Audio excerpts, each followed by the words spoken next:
Olá, um assunto difícil hoje. Quero falar sobre perda, sobre luto, sobre como a gente pode trabalhar nossa cabeça, como a psicologia pode ajudar a lidar com a perda, superar perdas. Porque quem é que não viveu uma perda? É só estar no mundo, é só a gente ter situações, coisas, pessoas para ter a possibilidade de em algum momento perder isso, perder, e principalmente pessoas, né? Eu acho que acaba sendo um pouquinho mais doloroso conforme a pessoa, enfim, claro. A dor da perda de uma pessoa pode ser paralisante, mas apesar dessa dor a gente pode sim seguir em frente, a gente tem que seguir em frente e a psicologia pode ajudar nessa jornada. Luto, superação, né, de uma perda, depende de alguns fatores, né, como por exemplo o estilo de enfrentamento da pessoa, como ela já está habituada a lidar com outras situações difíceis de forma geral, como ela está habituada a encarar obstáculo, encarar dificuldade, encarar de repente transformações, encarar situações inusitadas, novas que aparecem na vida dela. Conforme essa pessoa já tem bem trabalhado e um hábito até, eu diria, de lidar com outras situações difíceis, pode ser que fique mais fácil para ela lidar com perda também, lidar com luto. Depende também bastante de contexto social da pessoa. A gente sabe que a cultura também influencia da forma como a gente lida com a perda de pessoas, lida com o luto. A gente sabe que culturas diferentes encaram de formas diferentes o fim de uma vida. Para quem tem crença em continuidade após morte, pode ser que fique mais reconfortante. Para quem tem uma crença de que uma vida bem vivida é suficiente e deixou marcas, deixou lembranças, e isso é suficiente, também pode ajudar bastante. Enfim, não existe um contexto social que seja mais favorável em si, mas como você lida, como você absorve essa situação, né? E quando eu falo contexto social também, inclui as pessoas à sua volta. Se você tiver amparado por pessoas que têm mais facilidade de lidar com perda, de lidar com dor, e que tenham uma rede de apoio de pessoas próximas que estejam ali, né, dando ombro, às vezes não precisa nem falar nada.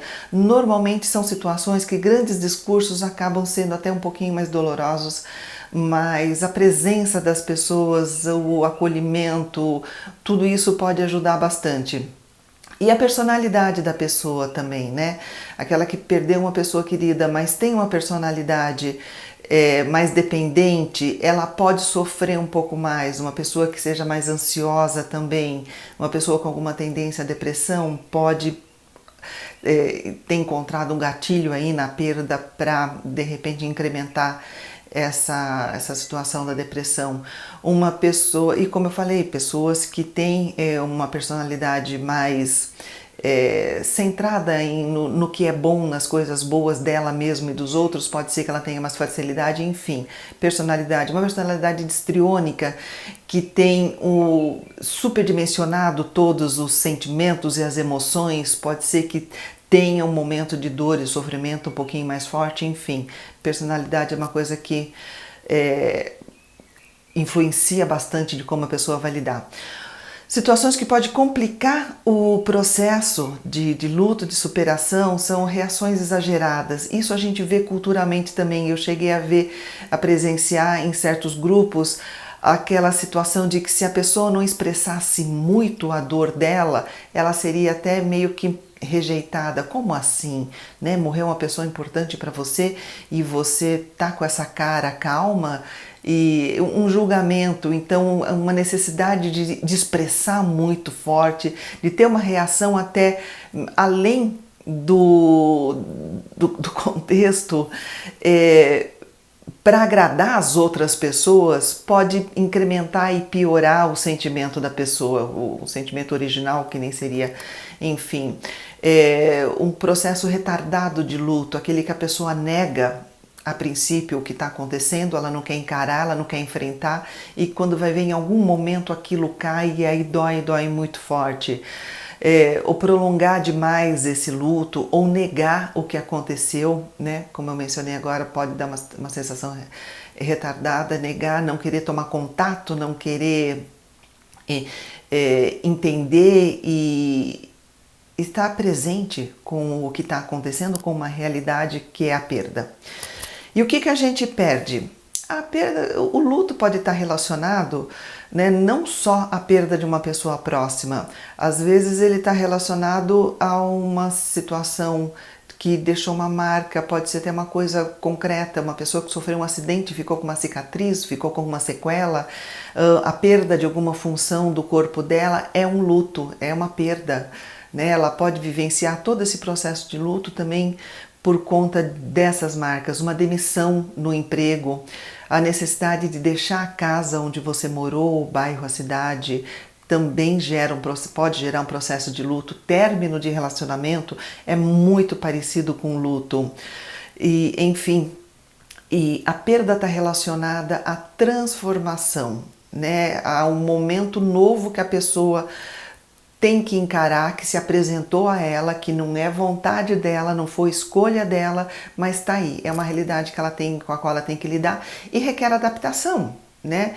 Uma mudança no ambiente, uma mudança externa requer uma mudança interna para se adaptar e ser uma nova pessoa agora sem aquela situação antiga com a qual ela estava acostumada e tal, e gostasse, enfim, e era bom para ela.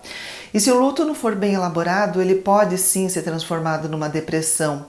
Eu acho que quanto mais a pessoa tem uma tendência depressiva, claro que isso pode ser pior.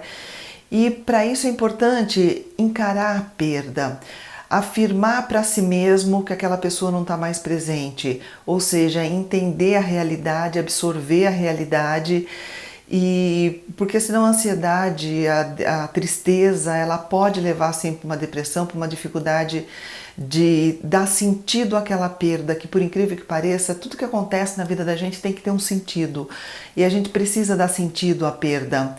E se o luto for muito prolongado, o luto tem um tempo, claro que o luto é importante, a gente precisa vivenciar esse processo, é um processo necessário, mas ele tem que ter um tempo dentro do equilíbrio para que ele tenha um começo, meio e fim.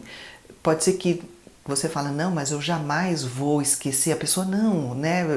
Chegar no fim do luto não significa que você esqueceu, que você não considera mais aquela pessoa o importante na sua vida. Não, você vai considerar somente o lado saudável, o aspecto saudável dessa situação, né, de transformação, de perda da sua vida. E por isso que é importante se sentir forte, né, para você realizar o que é importante, o que é preciso, para você perceber que existe sim uma perspectiva de vida saudável, uma perspectiva saudável, né, sem essa pessoa querida na sua vida. É claro que foi bom e quanto mais importante a pessoa for na sua vida, mais vai ser sentido, mas é importante essa perspectiva saudável de continuar a tua vida sem essa pessoa querida. Tem um aspecto importante que é a dor do futuro, e o luto ele pode ser tanto mais difícil quanto maior o nível de expectativas que você tinha de futuro com essa pessoa perdida. Por isso que perder pessoas jovens pode ser muito mais traumático, perder pessoas com quem você estava no início de relacionamento pode ser muito mais traumático, porque você tinha uma perspectiva de uma coisa mais longa à sua frente, né? Você não estava nenhuma expectativa, não estava trabalhando uma ruptura, né, com uma pessoa que está no começo. E aí você une a dor do passado, do que você já viveu com essa pessoa, com uma dor do futuro, uma perda dupla. Você está perdendo duplamente a pessoa conforme tem mais essa expectativa de novas situações a ser vividas com essa pessoa, como por exemplo uma pessoa com quem você tinha um relacionamento ruim, mas é de alguma forma uma pessoa significativa, e você tinha uma expectativa de reconciliação. Por exemplo, uma pessoa que tinha uma situação difícil com pai, com mãe, mas tinha uma expectativa de em algum momento, algum dia ter uma reconciliação, e se você perde essa oportunidade, pode ser duplamente difícil, porque a sua expectativa acabou, né? Não tem mais essa possibilidade. Então a projeção de continuidade de coisas boas, ela pode dar um incremento, né? Quanto maior essa projeção, né, de continuidade de coisas boas, com relação a essa dor do futuro. Um relacionamento dependente também costuma dar criar muito mais dificuldade para você lidar com o processo de luto. O abandono, o desamparo são sensações que pode vir muito forte, né? Pode beirar o desespero conforme a pessoa era mais dependente emocionalmente dessa pessoa. E por isso que é importante se trabalhar uma autoimagem positiva, você saber quem você é, você ver os seus aspectos positivos, você gostar de você, você perceber que você pode ser sim uma pessoa independente, forte, única, e tudo o resto à sua volta é complementos bons, maravilhosos, importantíssimos, mas no fim, a gente conta com a gente mesmo, a gente é sozinho, né, querendo ou não, em todo momento da vida. Então, para você não se sentir perdido, né, se construir, ter uma imagem boa é uma coisa muito importante. E muitas vezes sozinho a pessoa não consegue.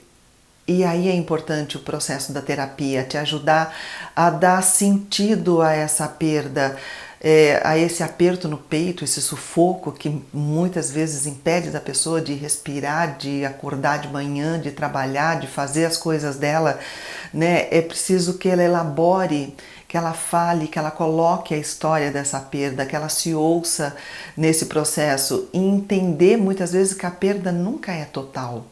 Essa sensação de que perdeu, acabou, não, a perda não é total enquanto você traz o que você aprendeu com a pessoa, o que você viveu, as lembranças, o que ela te nutriu de momentos bons, isso tudo são coisas que você vai levar para sempre. Então a gente tem que trabalhar muito nossas crenças, nossos pensamentos negativos, né?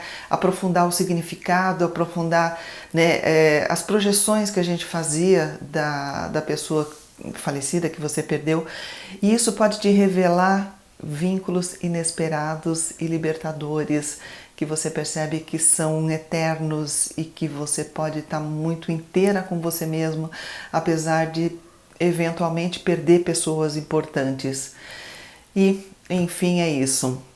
Se você percebe que você está na dificuldade desse processo, pensa no psicólogo para te ajudar nessa transformação, nessa autocompreensão, na construção de você mesma. Eu sou Marisa de Abreu, sou psicóloga. Eu mesma não atendo, eu apresento meu site, tem o link aqui, ou pelo WhatsApp também você pode pegar as informações da psicoterapia. Seja bem-vindo. Obrigada por me ouvir.